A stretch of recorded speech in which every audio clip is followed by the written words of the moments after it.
With a sort of debate between Count Dankula and Bausch, a question has become more interesting than before.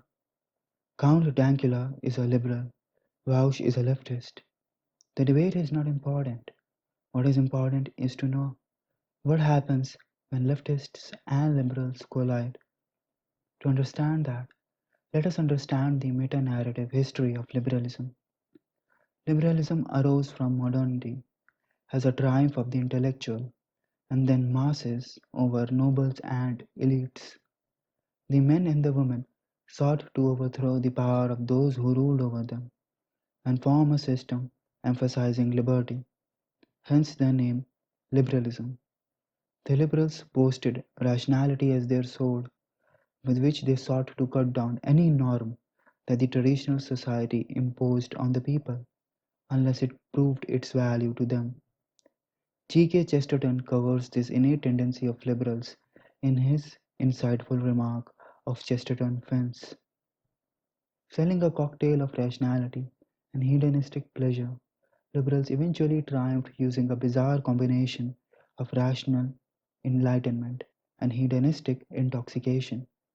Conservatism was no fun, it was puritanical, sordid, and useless, except when it was useful to prevent quick changes that the society could not adjust to. The victory procession of pleasure and liberty was unabated until it was to be defeated by its own insecurity and weakness. There are two types of morality. While liberals smacked the harder type of morality, the morality that arouses negative emotions, into the ground, they were to be greeted with the power of positive morality. And who would wield it?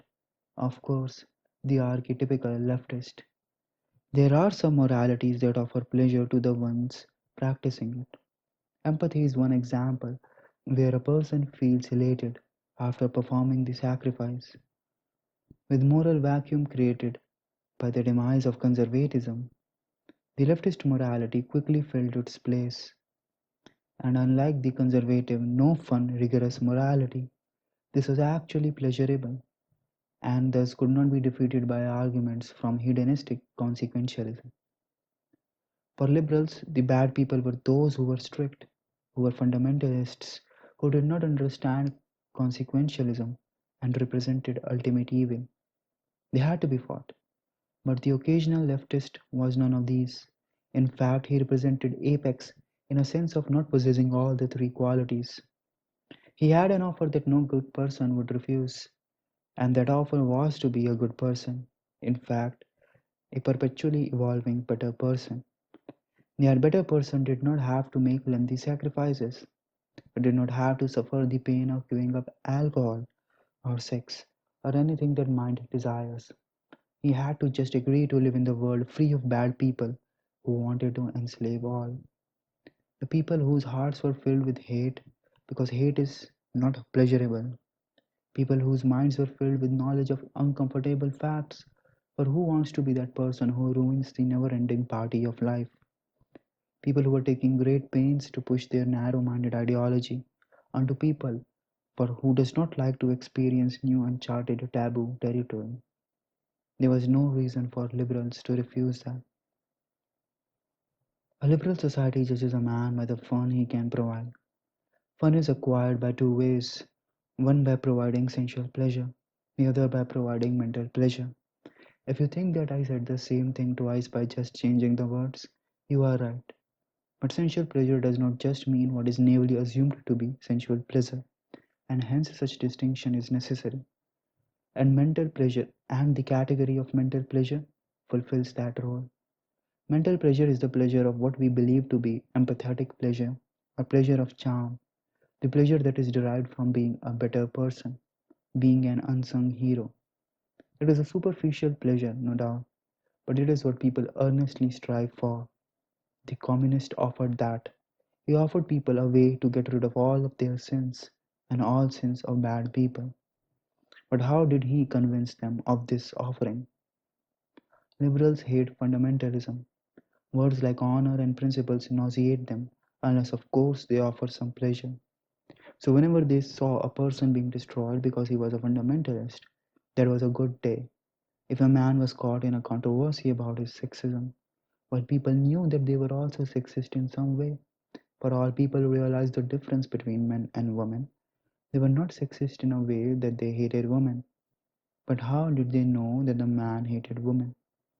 The man obviously would not agree to his misogyny, but he must hate women, for he was being put on a spotlight and not they. Of course, he must have done something bad, and if he had not, he could have just apologized and went on with his life.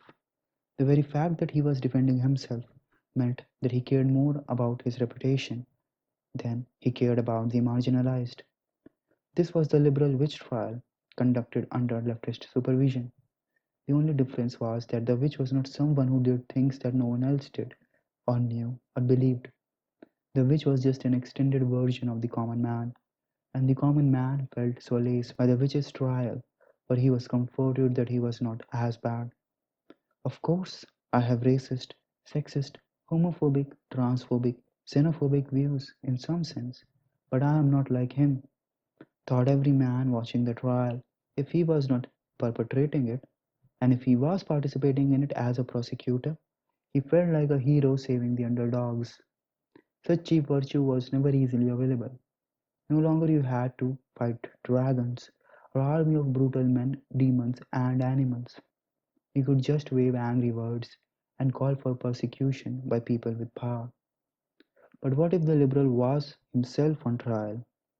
Liberals had their secret shield that they have wielded since their inception, and it is the fact that liberalism itself has no foundation to stand on.